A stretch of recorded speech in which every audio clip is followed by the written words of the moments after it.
Okay. Okay. So please stop me if you have any questions, or if we have a trouble in the connection. Maybe you can stop me and please remind me. Yeah.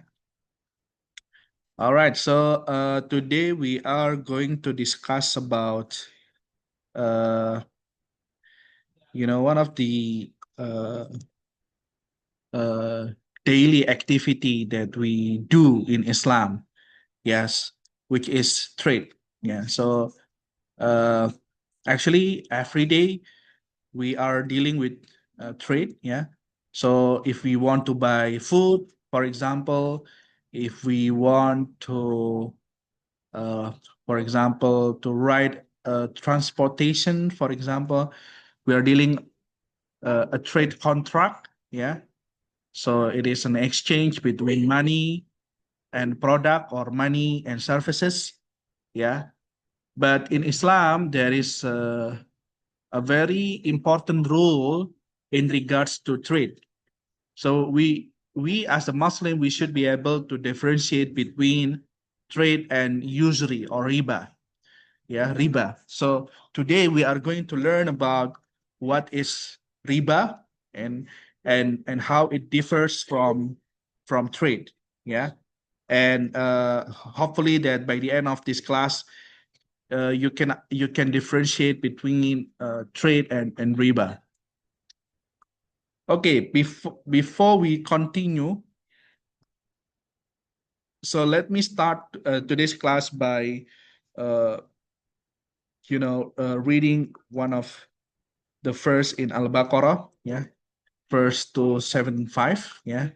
Allah Subhanahu wa ta'ala said, yeah, alladzina ya'kuluna riba la yaqumuna illa kama yaqumul ladzi yatakhabbathu syaitanu minal mas. So those who eats, or those who consume riba, or interest, or usury, yeah, later on the day of judgment, they will be waken up, as a madness person. So yatakhabbathu syaitan here means kesurupan, ya. Kalau bahasa Indonesianya itu kesurupan. So those who eats riba, later on the day of the judgment, they will be waken up as a person, as a madness person, by Satan's touch. So here means kesurupan. Why? Yeah, that's because, yeah, those the Jewish people, in this verse they are referring to Jewish people. Dalika bi annahum qalu innamal bai'u mithla riba. Those Jewish people, they say that, yeah, al-bay' here means trading, mithlu riba. Riba means usury, or interest. Yeah. So those Jewish people, they used to say that trade and riba, they are the same. But this idea is strongly opposed by Allah.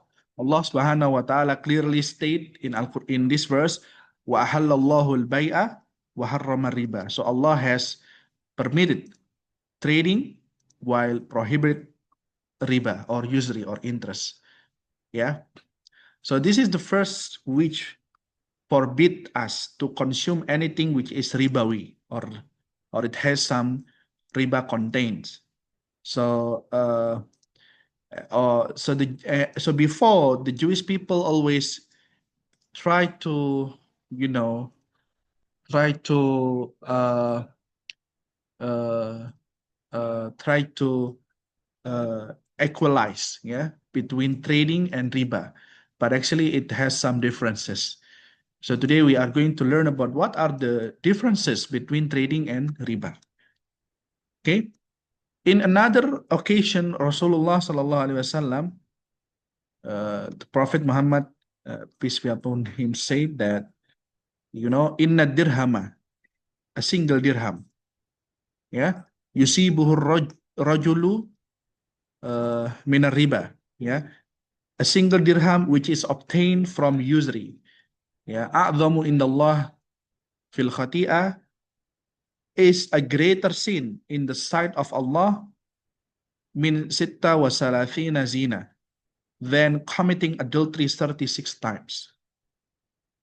Yeah, so those who eat riba, those who consume the things that is produced from riba, Allah said that it is a greater sin. Yeah, it is a greater sin in the sight of Allah than committing 36 times of adultery. This is very strong sin and very strong statement, yeah, by Rasul Sallallahu Alaihi Wasallam. So we cannot, play around with riba. In another occasion, our Prophet Muhammad Sallallahu Alaihi Wasallam, peace be upon him, say that a riba, yeah, usury or interest, isnani wa sab'una baban, yeah, it has 72 doors, and the least of its sins, yeah, adnaha mithla ityan rajulu ummahu, yeah, it's like a person committing adultery with his own mother. Look, this is the how bad the sin of riba. Imagine a person committing adultery with his own mother. This is very, very bad. Yeah. In another occasion, yeah, there are 4 groups cursed by Rasul Sallallahu Alaihi Wasallam. Who are these 4 groups? First one, akilar riba, those who eats riba. Wa mukilahu, those who get the benefit from the riba. Wa katibahu, those who record it. Wa shahidaihi, and those who witness the transaction. Wa qala hum sawa, and said that all of them are the same. Those who eat riba, the beneficiary, those who write the transaction, and the witnesses, 2 witnesses, all of them have the same sin. They are cursed by Prophet Muhammad Sallallahu Alaihi Wasallam. Yeah, so riba is not a light sin. It is a very heavy sin that every one of us should be careful of. Okay, so what is riba? Actually, the basic definition of riba is that kullu, yeah, qardin, yeah, jarra naf'an fahuwa riba. This is the basic definition of riba. Kullu qardin jarra naf'an fahuwa riba. Every borrowings, every loans, jarra naf'an, which has some benefits, fahuwa riba. That's a riba. That's an interest. That's a usury. For example, here I have, for example, Mas Rizky. Yeah, I have Rizky here with me. So let's say that I borrow money from Mas Rizky. Mas Rizky, I need some urgent, yeah, money. So I need to borrow from you, let's say 1 million rupiah. Okay. So Mas Rizky agreed to give me 1 million rupiah. But then he adds some additional condition for me. So, Pak Ubed, I will give you 1 million, and in addition, I want you to give me, for example, 10% of interest. I will charge you 5% of interest. So this additional then principle, let's say that if the interest rate is 10%, meaning that I need to return 1,100,000 rupiah, right? So this 10% interest rate charge of this principle of from me borrowing Mas Rizky is considered as riba, and this is haram. Okay? Or another example, for example, Mas Rizky agreed to lend me some money, 1 million rupiah. In addition, I need to bring 2 cups of coffee, 2 cups of juice, for example. So there is an additional than the principal of 1 million that I need to return to Mas Rizky, which is 2 cups of coffee or 2 cups of juice. So these 2 cups, they have money value, right? Do you agree with me? So this money value, this value actually is an addition than the principal. If this stated, if this is conditioned, yeah, by the term of the contract of the borrowing, then we consider this as riba and it is haram. Okay, so any borrowings, it should not be followed by any additional, especially when they have money value on it, it is a riba. So if I borrow 1 million, I should return 1 million without any additional, nor in the shape of money, nor in the shape of products, nor in the shape of services. For example, Pak Obed, I will give you 1 million, and when you return me the 1 million, I want you to give me a massage, 30 minutes of massage for my back because I have a back pain, for example. So these 30 minutes of massage actually is additional. It has a money value. So that's also considered riba. Yeah. So kullu qardin jarra naf'an fahuwa riba. Every borrowing which has some additional, which it can be in the form of money, it can be in the form of services, it can be in the form of product, that should be considered as riba and it's not allowed. Okay, do you understand? Do you want to ask some questions before we go further? So Okay. I want to ask, Yes, siapa ini? Mas Maula? yeah, Yeah, please. how about credit cards? So Aha, very nice answer. Does it has some additional? um, Additional? yes, Well, then it's, I think it is considered as riba. but my parents said in when I'm going to abroad that then I need credit card for transaction because they're Yes. not accepted the money from Indonesia, right? That's why I have to using credit card. Okay. So if the additional is the service fee, okay, service fee, for example, the service fee is, I don't know, 1% from the total amount of 0.5% from the total amount. I believe it is okay because it is considered as transaction fee or service fee for using the card. But if the additional comes from the interest, for example, you borrow 1 million and then every borrowing they charge you 10% of interest, and you should return with the additional charge of interest. Yeah. So I believe it is not allowed.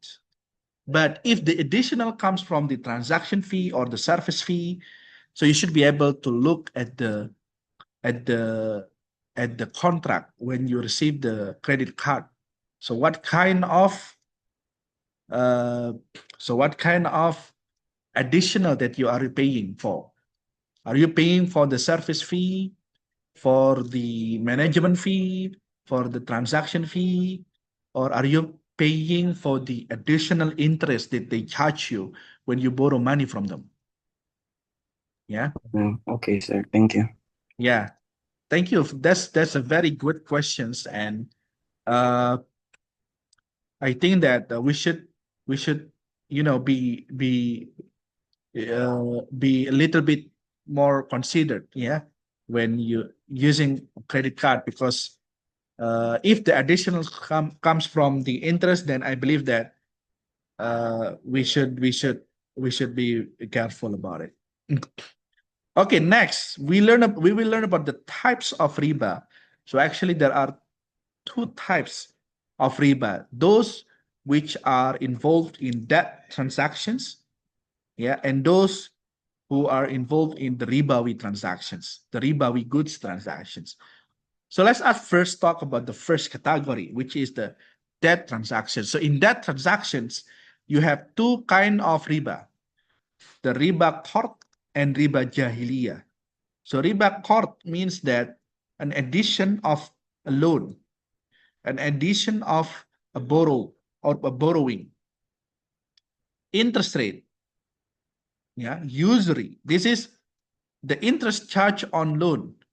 I borrow 1 million from a bank, and the bank said that I need to return with 10% of interest. So they charge me 10%. This is riba qard, and it is strongly forbidden in Islam. Okay? And the second type is riba jahiliyah. So riba jahiliyah is riba where they give you sanction, they give you punishment because you cannot return in the promised time. For example, here we have Mbak Safira, yeah. So for example, I need money. I am in a very urgent situation, very dire situation, and then I need some money. I go to Mbak Safira. Mbak Safira, can I borrow, let's say 1 million from you? Yes, Pak Obed, you can borrow 1 million, but you need to promise to return back the 1 million in 1 week. If you cannot fulfill your promise, if you cannot give me or return the 1 million, I will charge you with additional amount of money as a sanction, as a punishment. Yeah, this is considered as jahiliyah, riba jahiliyah, because during the time of our prophet, this kind of riba is the riba that is most commonly done by the people of jahiliyah. Yeah, so if there is a sanction, and this is common in bank. So if you late paying the interest and paying the principal at the agreed time, at the promised time, they will usually give you a sanction or a punishment. They will add more interest on it. They will charge you more money on you. Yeah. So this is what we call the riba jahiliyah.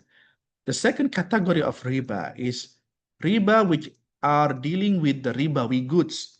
And we have three types here: riba fadl, riba yad, and riba nasa. Yeah. To explain this, I need to go with the sunnah, with the hadith from the Prophet Muhammad sallallahu alaihi wasallam, said that if you want to have a transaction for wheat for wheat, yeah, let's try to look at the text of the hadith. Adh-dhahabu bidh-dhahabi, yeah, gold for gold, yeah, wal fiddatu bil fiddati, silver for silver, okay, wal burru bil birri, wheat for wheat, wasyairu bis syairi, barley for barley, wat tamru bit tamri, yeah, dates for dates, wal milhu bil milhi, salt for salt. So these are the 6 goods of ribawi. Yeah, we call this the ribawi goods. So we have gold, silver, wheat, barley, dates, and salt. So when we are dealing with these 6 goods, there is a general rule in Islam that we should be mithlan bi mithlin. Yeah, so the transaction should be like for like. It should not different. It should be like for like. It should be the same quality or quantity. Sawaan bisawain. Sawaan bisawain means equal for equal. Should be equal. Yadan biyadin. the handover of the product, the delivery of the product should be hand to hand. Means that it should be on the spot. It cannot be deferred. Okay, you understand? So if we are going to have a transaction of these 6 ribawi goods, then there is a general rule in Islam. It should be mithlan bi mithlin, sawa'an bi sawa'in, yadan bi yadin. Meaning that it should be like for like, equal for equal, and hand to hand. Yeah. So these six ribawi goods are then divided into 2 kind of category. Yeah. So the first category here, we had the staple food items. Staple foods mean the daily food that we need, daily food that we consume. In bahasa, we call it makanan pokok, makanan harian, staple food. You know, we have wheat. Yeah, you know, wheat is, we make bread, yeah, from wheat. And then we have barley, we have dates. Dates here means kurma. Okay. In bahasa, we call kurma. And then salt, garam. Yeah. So the first category is the staple food, and the second category is the medium of exchange. Yeah. It has gold and silver. In the period of Rasul, gold and silver are the money. So we have gold, which in our Prophet Muhammad's time, we call this dinar, and we have silver, which in the time of the Prophet, they call it dirham. Dinar is from the gold, and dirham is from the silver. Yeah, so we have dinar and dirham. And there is also an analogy which try to equalize, which try to make some, resemblance between the gold, silver, and money. So money is also considered as the medium of exchange. So it is categorized as the first group. Yeah. In the staple food, we have rice. Rice is also included in this category by qiyas because, in Arab, they eat wheat to make bread, right? But in Indonesia, we eat rice for our daily food. So they include rice as the category. So they include rice as the category of the staple food. Okay, so we have 2 groups of the ribawi items that we have here. We have the staple food item and we have the medium of exchange. Yeah. So dealing with the ribawi goods, we have 3 riba. First, we have riba fadl. Yeah, riba fadl is mean that the ribawi good, yeah, it should be equal in quality and quantity. It cannot differ. Yeah. And then we have riba aliyat. Riba aliyat means that the transactions, yeah, it should be on the same time, on the spot. Yeah, it cannot be deferred. And then we have the riba nasa. Nasa means, oh, I'm sorry. Ribayat means the delivery. Delivery should be on the spot. It cannot be deferred. And then we have riba nasa. Nasa means that the payment should be in full amount of money. It cannot be deferred sale. It cannot be credit transactions. Okay, so to understand more about the 3 category of riba on the ribawi goods, we have 4 rules that we need to understand.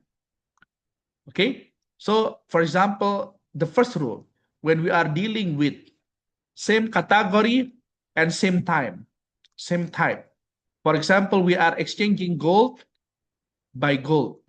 We are exchanging wheat for wheat. Yeah. Salt for salt. Yeah. For example, I have gold and for example, Mas Algif, yeah. Mas Algif for example, also have gold. So we want to exchange between gold and gold. I want to exchange gold with Mas Alkif. So what are the rules that implies for these transactions? So the first rule is that we must exchange in equal quantity and equal quality. This to avoid riba fadl. So meaning that if it is different in quantity and quality, we will be fallen into riba fadl transactions.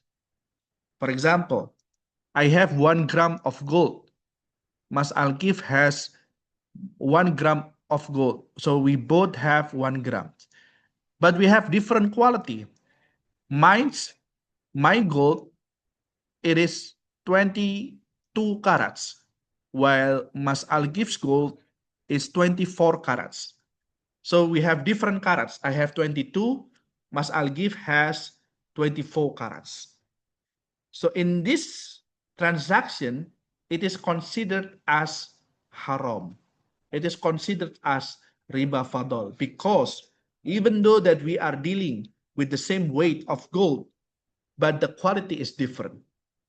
I have 22 carats, Mas Alkif have 24, and 24 is better because it has higher carats than mine.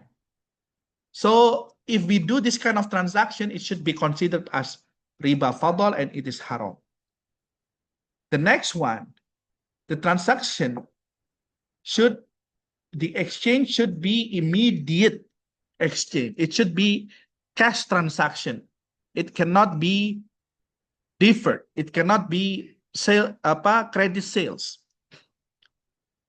Yeah, for example, am I allowed, for example, I give down payment first, for example, and then I will complete the payment once I receive the gold. Is it okay?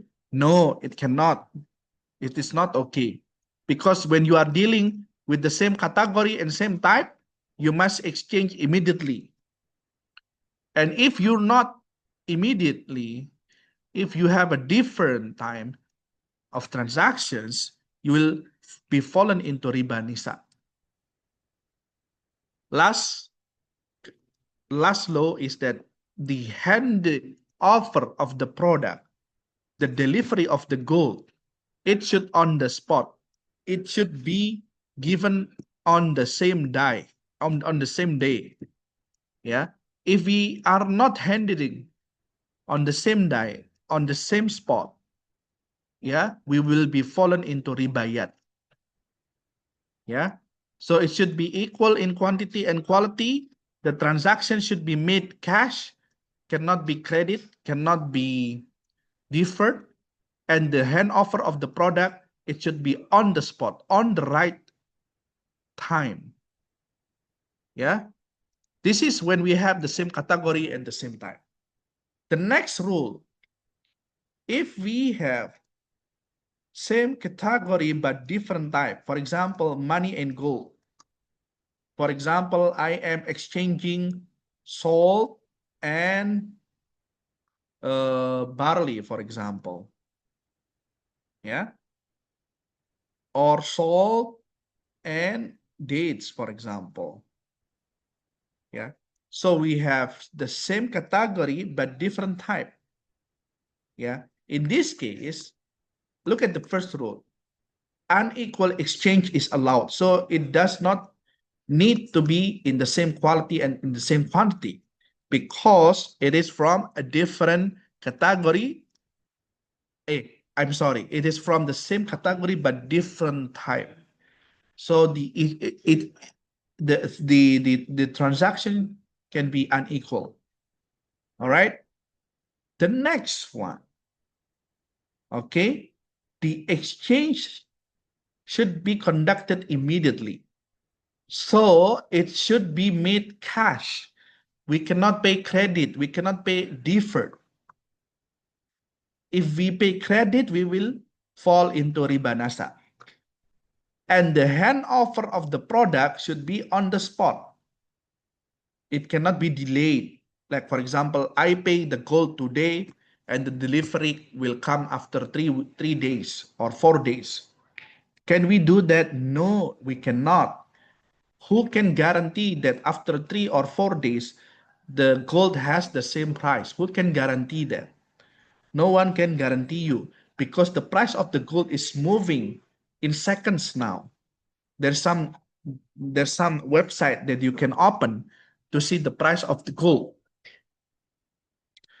So the handover of the product should be on the spot. It cannot be delayed because once it delayed, you will be fallen into ribayat. All right. The third rule that we have, different category, different type. For example, I have money and I want to buy barley. Yeah. So this is different group, different category, different type. I have gold and I want to buy wheat. I have silver and I want to buy, let's say, salt. So this is different category, different type. If this is the case, then unequal exchange is allowed, meaning that it should not be the same quantity or the same quality. Deferred payment is also allowed. Installment in payment is permitted. It is not like those before. Yeah. And here we have the third rule, immediate handover, immediate delivery is recommended. Yeah, immediate delivery is what? Is recommended. The last rule that we have is non-ribawi goods. For example, I want to buy money with exchange it to laptop. Is laptop ribawi good? No. I want to buy gold. I want to buy gold, and using gold, I buy smartphones, for example. Smartphones. Is smartphones ribawi goods? No. So when you are dealing with non-ribawi goods, then you have no restrictions. You have no law to be applied. So you can do whatever you want. Yeah. So these rules only apply when we are dealing with ribawi goods. And we have to be careful when dealing with the ribawi goods because it should be the same quality and quantity. It should be, the transaction should be on the spot. It cannot be deferred. It cannot be made on credit. It cannot be made on installment. And the delivery, the handover of the product should be on the spot, should be on the same day, the same time. All right. Okay, is there any questions before we move to the last slide?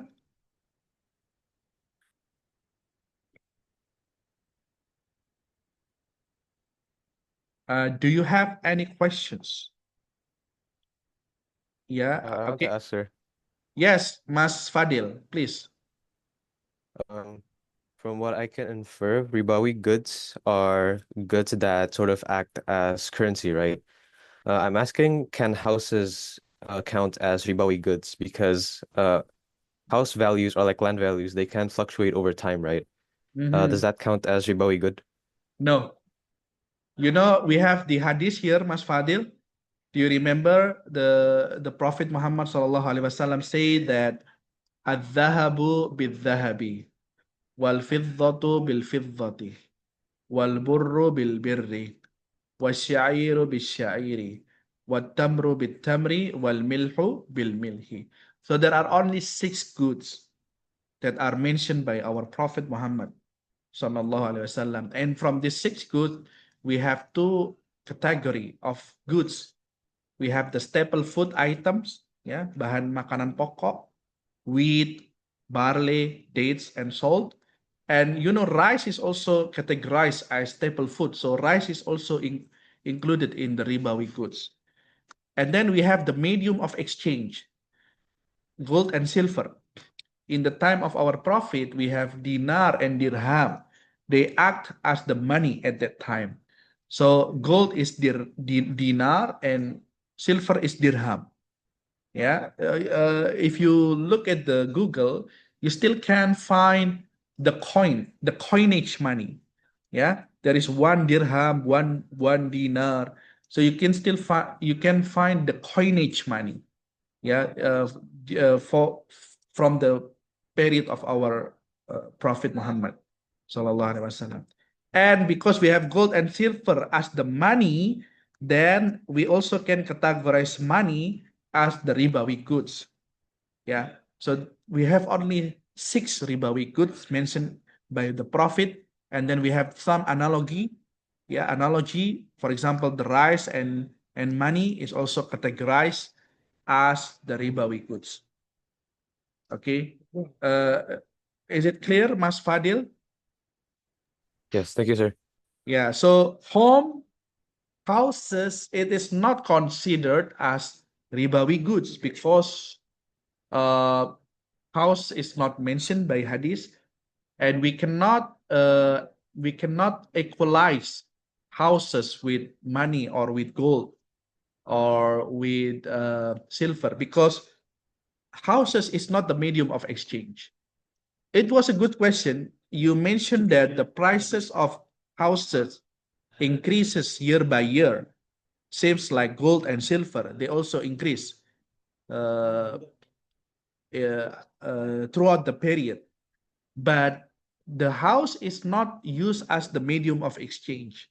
It's not used as money like gold and silver back then in the Prophet's period. So in this case, we cannot say that house is ribawi goods. But that was a very good question, Mas Fadil. Okay. Thank you, yeah, Mas Fadil, for the question. All right, so let me continue to the last slide. So this is the comparison between trade and riba. Allah said, وَأَحَلَّ اللَّهُ الْبَيْعَ وَحَرَّمَ الرِّبَى. Allah has permitted us to do trading and prohibited us to do riba. So what is trade? Trade is an exchange of money, yeah, to goods, yeah, or services, yeah. So this is trade. Exchange money for goods or services. Yeah. I want to have lunch, for example. So I give my money to the seller of bakso, for example. Yeah. Or nasi goreng, for example, for a portion of bakso and nasi goreng. We exchange. Yeah. So trade is permissible. It is halal. It involves risk. You know, when you, for example, you are a seller of nasi goreng, you have the risk that your nasi goreng will not be able to sell out last night, tonight. Pak Bambang, jangan rekeningnya ya, Pak ya? Oh iya. Siap. I'm sorry. So there is a risk involved in doing business. For example, if you are selling nasi goreng, for example, yeah, you have prepared nasi goreng, but suddenly at night it is raining. Nobody is coming out, right, during rainy night. So you have the risk that your nasi goreng will not be able to be sold off. Yeah. So you have the risk of loss. Yeah. So we have a business risk. We have the situation that we might get losses. Yeah. And every business has some risk, whether you are selling nasi goreng, whether you are doing selling bakso or any kind of services or goods. You have risk. You are exposed to risk. Yeah. And when you are doing trade, you need to have some efforts to learn skills. You need to have dedication. You need to you need you require some efforts. For example, if you want to sell nasi goreng, you need to be able to cook and make nasi goreng. How to make nasi goreng, right? If you want to sell bakso, then you need to know how to make bakso.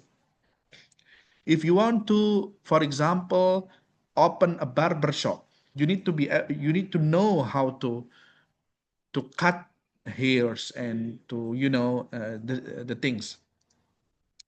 Yeah, you have to get the skills.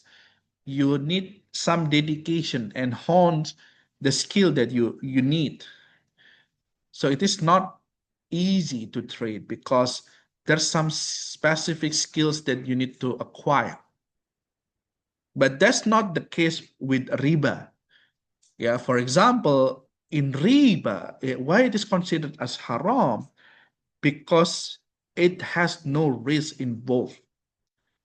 Everyone, if you have some capital, you have some money, you can lend it and charge some interest.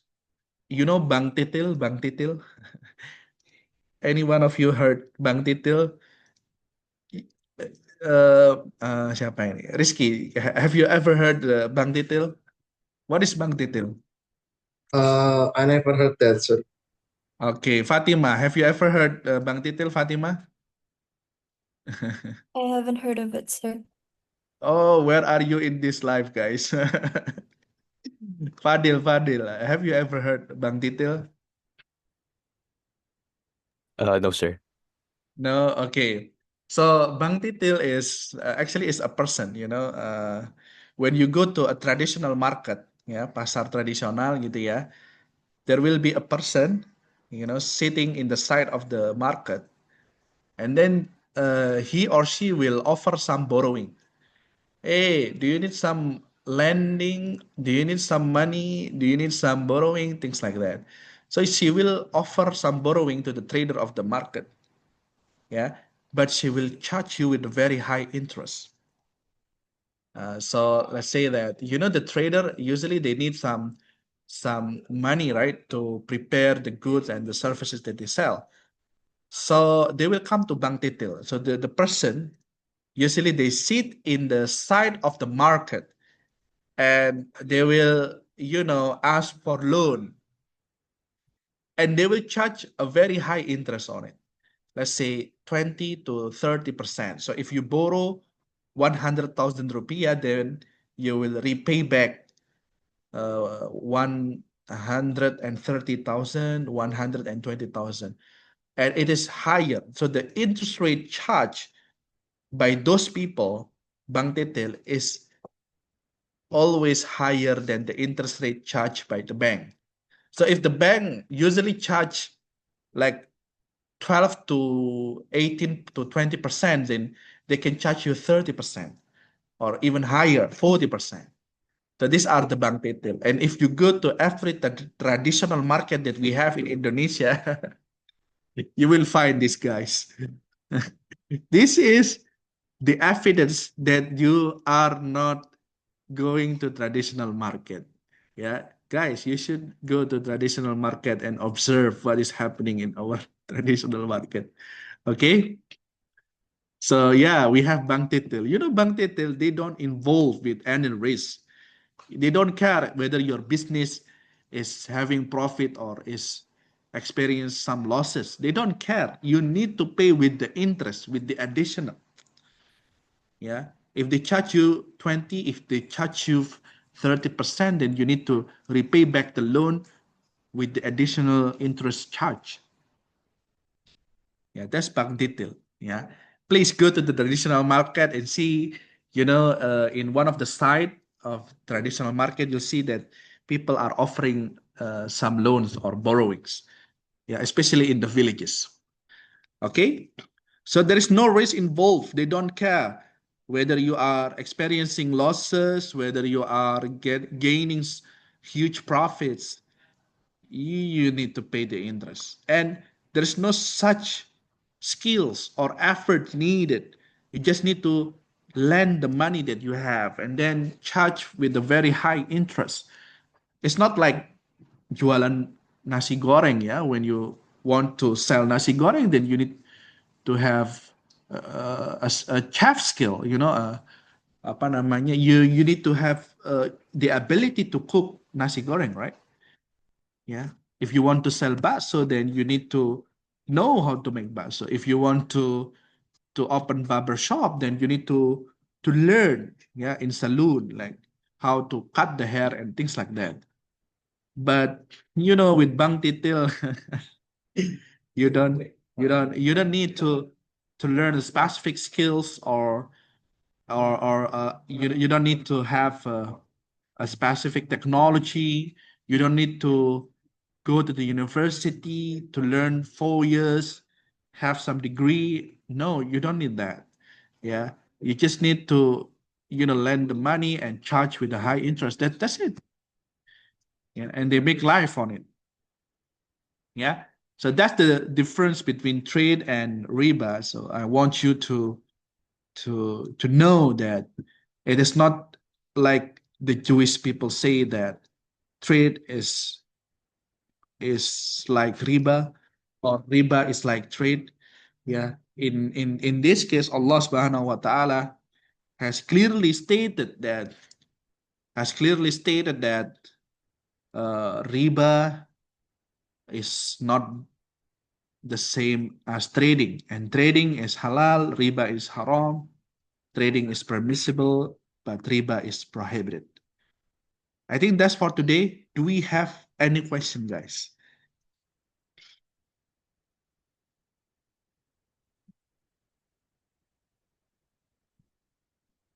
Do we have any questions? If we don't have a question, then I will open an attendance. Please, guys, I would like to inform you that I will post some individual assignment for you to do. So please, later on, I will inform in the group that I will post some individual assignment for you to do, and I will give you 1 week. Yeah, 1 week for the deadline.